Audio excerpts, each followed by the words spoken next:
அகம் நண்பர்களுக்கு வணக்கம். அகம் யூடியூப் சேனல் வழியாக மீண்டும் உங்களை சந்திக்கிறது ரொம்ப சந்தோஷம். நான் உங்கள் Vijayababu, 5S consultant and HRD trainer. இன்றைக்கி இந்த அற்புதமான வீடியோவில் நம்ம என்ன பார்க்க போகிறோம் அப்படின்னா, பேசிக் குவாலிட்டியிலிருந்து 6 சிக்மா லெவல் வரைக்கும் என்னென்ன நடக்குது அப்படிங்கிறத நம்ம பார்க்கலாம்.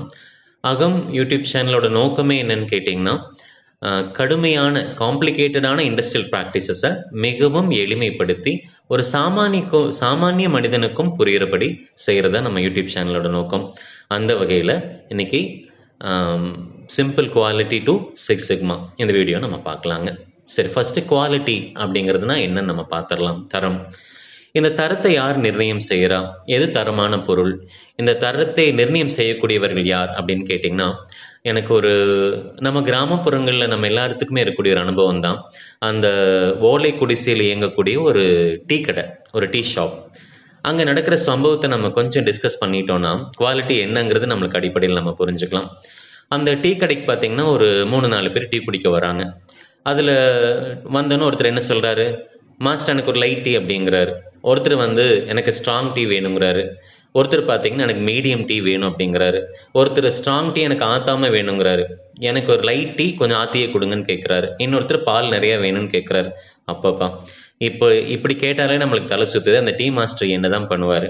அப்போது குவாலிட்டி எங்கேருந்து டிமாண்ட் ஆகுதுன்னு பார்த்தீங்கன்னா, வாடிக்கையாளர்களிடமிருந்து தான் இது டிமாண்ட் ஆக ஆரம்பிக்குது. அப்போ அந்த வாடிக்கையாளர்கள் கேட்கக்கூடியதை கொடுக்க வேண்டிய பொறுப்பு தயாரிப்பாளரோடது. இப்போ இந்த டீ மாஸ்டரோட பொறுப்புன்னு வச்சுக்கலாம்.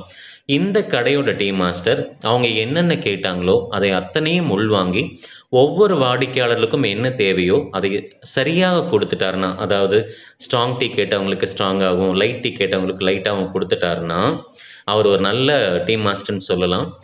அதை வாங்கி குடிக்கக்கூடியவங்கள ஒரு ஹாப்பி கஸ்டமர் அப்படின்னு சொல்லலாம். இதுவே அந்த எதிர்பார்ப்பை பூர்த்தி செய்யலைன்னா அந்த கஸ்டமர் டிஸ்சாட்டிஸ்ஃபைட் கஸ்டமர் அப்படின்னு சொல்லலாம். சரிங்க சார், நீங்கள் சொல்கிறதெல்லாம் புரியுது. இது டீ கடைக்கு வார்த்தைகளாக பேசிட்டு போயிடலாம், இதெல்லாம் ஓகே. ஆனால் ஒரு நம்பரில் விளையாடக்கூடிய என்ஜினியரிங் இண்டஸ்ட்ரியில் இது எப்படி சார் நம்ம பண்ணுறது? இது எப்படி இந்த குவாலிட்டி நம்ம அடுத்த லெவல் 6 சிக்மா லெவலுக்கு எடுத்துகிட்டு போகிறது? அப்படிங்கிற கேள்விக்கான பதில் தான் இனி நம்ம வரக்கூடிய விஷயங்களை நம்ம பேச போகிறோங்க. இதே டீ மாஸ்டர் அவருக்கு வாடிக்கையாளர்கள் பார்த்தீங்கன்னா மாதம் ஒரு 1000 பேர் டீ குடிக்க வர்றதான் உதாரணமாக எடுத்துக்கலாம். அப்போ அந்த டீ மாஸ்டருக்கு என்ன தெரியணும் அப்படின்னா, நம்ம கடையில் டீ சாப்பிட்றவங்கள எத்தனை பேர் சாட்டிஸ்ஃபைடு கஸ்டமர் அப்படின்னு அவருக்கு தெரியணும். அப்படின்னா கட்டாயமாக அவர் பண்ண வேண்டிய விஷயம் ஸ்டெப் 1.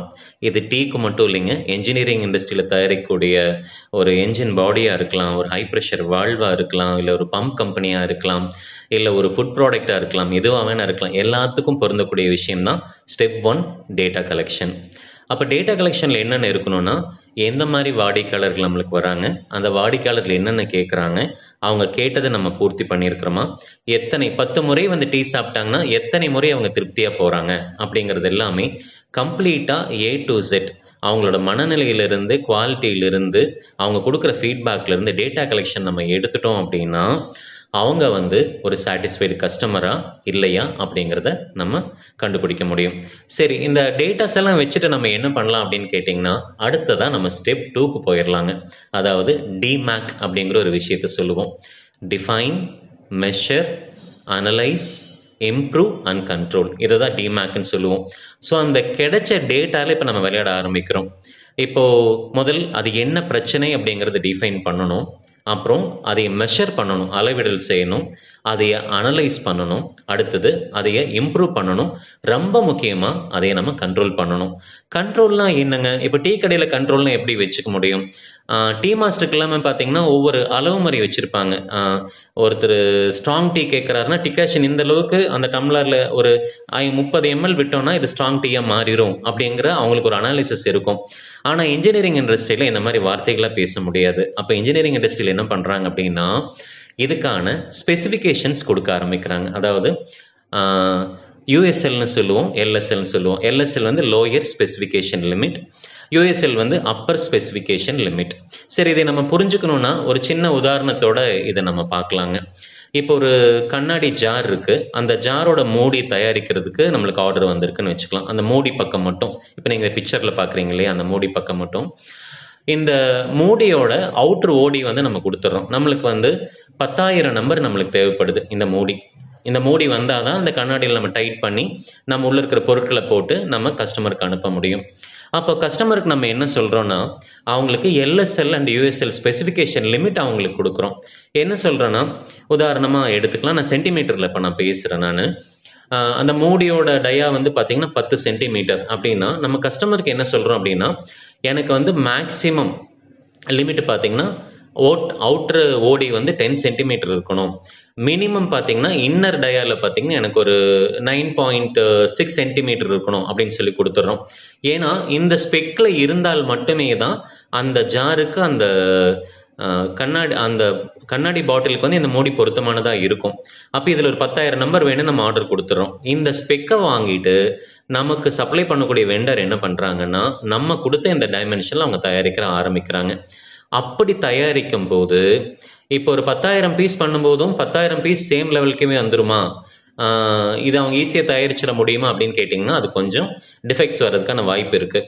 அப்போ அவங்க என்ன பண்ணுவாங்கன்னா, நம்ம மினிமமாக இப்போ 10 சென்டிமீட்டர் கொடுத்துருக்கோம் அப்படின்னா, அவங்க என்ன பண்ணுவாங்கன்னா எல்சிஎல்னு சொல்லுவோம், லோயர் கண்ட்ரோல் லிமிட்டு, அப்புறம் அப்பர் கண்ட்ரோல் லிமிட். அந்த ஆப்ரேட்டர் வந்து 2 லிமிட் இதுக்குள்ளே செட் பண்ணிக்குவாங்க. அதாவது யூஎஸ்எல்லுக்கும் எல்எஸ்எல்லுக்கும் நடுவில் எல்சிஎல்லும் யூசிஎல்லும் ஃபிக்ஸ் பண்ணிக்குவாங்க.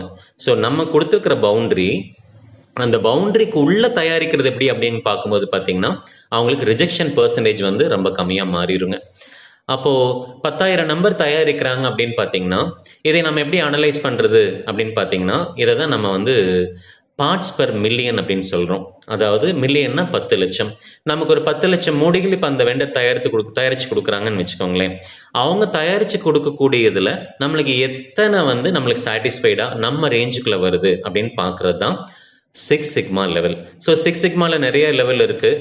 இப்போது சிக்மா லெவல் 6 அப்படின்னு பார்த்தீங்கன்னா, 10 லட்சம் மூடிகள் நம்மளுக்கு தயாரித்து தராங்கன்னா, அதில் 3.4 மட்டுமே அந்த டைமென்ஷனில் குறைபாடுகள் இருந்ததுன்னா இதை நம்ம 6 சிக்மான்னு சொல்கிறோம். அதாவது 99,99,966 இந்த பெர்சன்டேஜ் வச்சுக்கலாங்க.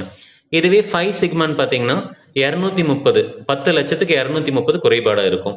இதே 4 சிக்மான்னு பார்த்தீங்கன்னா 6,210. இதே 3 சிக்மான்னு பார்த்தீங்கன்னா 66,800. இதே 2 சிக்மான்னு பார்த்தீங்கன்னா 3,08,000. இதே 1 சிக்மான்னு பார்த்தீங்கன்னா 6,90,000.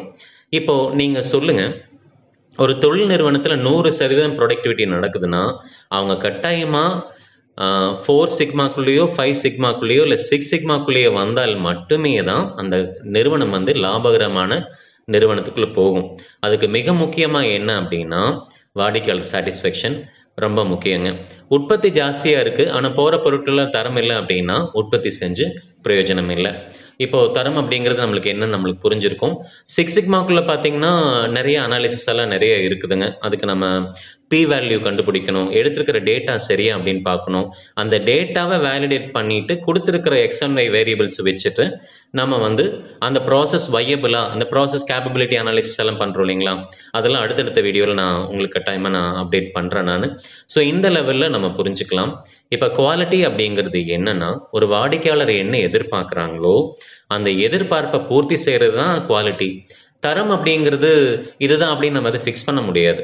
இப்போ நான் வந்து 11 சென்டிமீட்டர் நீங்கள் கொடுத்தாலே போதுன்னு சொன்னாலும் கூட எனக்கு அது ஒத்து வந்ததுன்னா அந்த 11 சென்டிமீட்டருக்குள்ளே வர்றதும் கூட குவாலிட்டி தான்.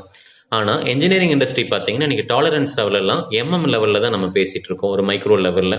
அதனால தரம் என்பது ரொம்ப முக்கியமானது. அப்போ 6 சிக்மா லெவல்னா டிஃபெக்ட்ஸில் மட்டும்தான் நம்ம 6 சிக்மா அனலைஸ் பண்ண முடியுமா? அப்படி கிடையாது.